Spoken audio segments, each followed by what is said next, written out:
Hello dears, आप सभी का फिर से एक नए वीडियो में स्वागत है। दोस्तों, इस वीडियो में क्लास 8 का जो एग्ज़ाम चल रहा है उसका ये क्वेश्चन आपके सामने लेकर के आए हैं।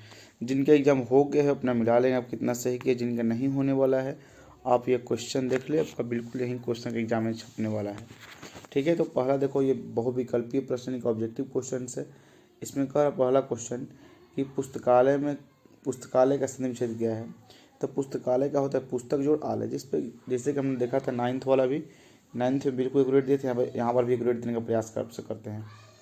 पंचवटी कौन समास है? पंचवटी का द्विगु समास। सिरचन को पान का बीड़ा किसने दिया था?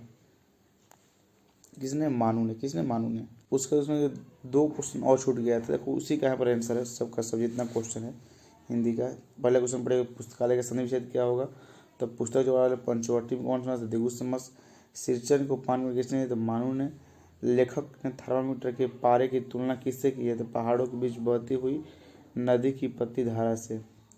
5वां क्वेश्चन है कि बच्चों की दुआ कविता में कवि ने क्या संदेश दिया है? तो क्या? नेक की राह पर चलना। उसके बाद क्या है, देखो उसके बाद गद्यांश है। गद्यांश आपको दिखा देते हैं, ये गद्यांश है। ये गद्यांश को पढ़ के आपको उत्तर देनी है। ठीक है, तो ये गद्यांश पढ़ उत्तर दीजिए, लेकिन आपको हम बहुत कम समय लेते हैं इसका। डायरेक्टली अब हम इसका उत्तर दिखा देते हैं।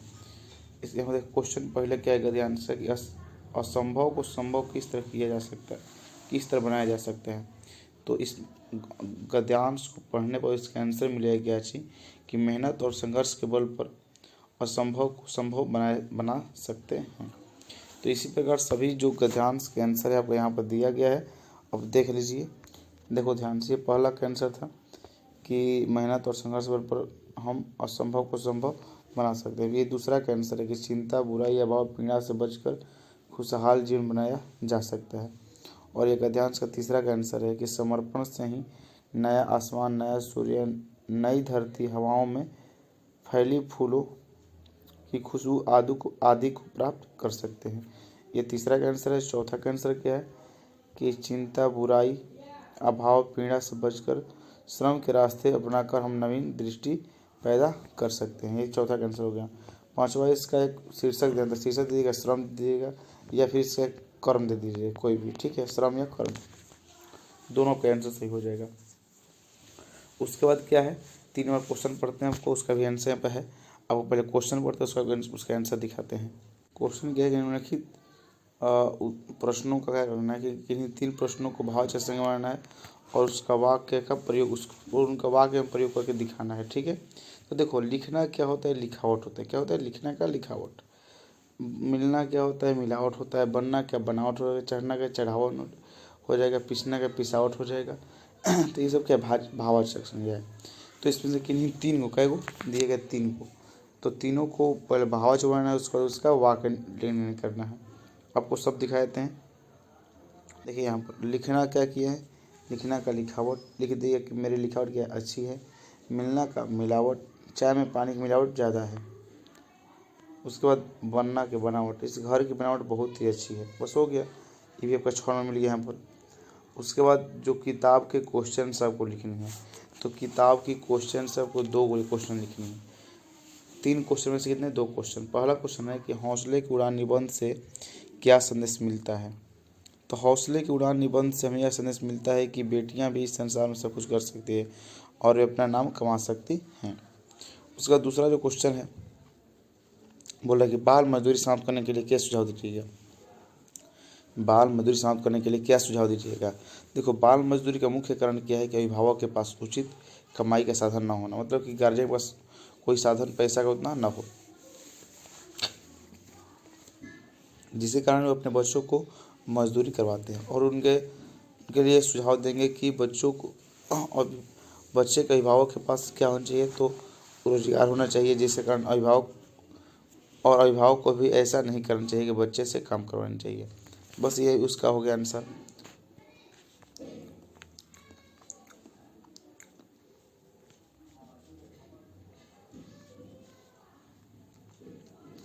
ठीक हो गया।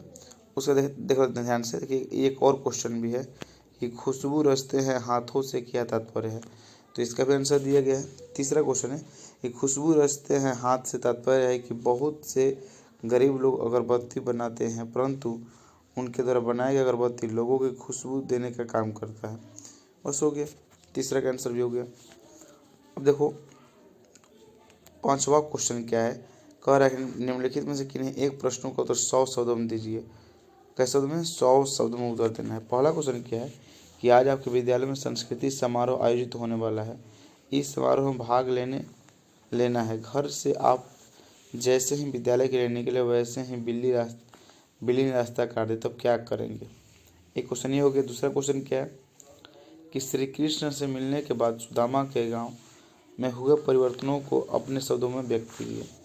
दोनों में से किसी एक क्वेश्चन लिखना है और ये 10 नंबर के एग्जाम में आया हुआ है। तो क्या लिखेंगे? देखो यहाँ पर कोई भी मान लीजिए पहला क्वेश्चन हो गया, दूसरा कोई भी किसी को भी उत्तर दे दीजिए।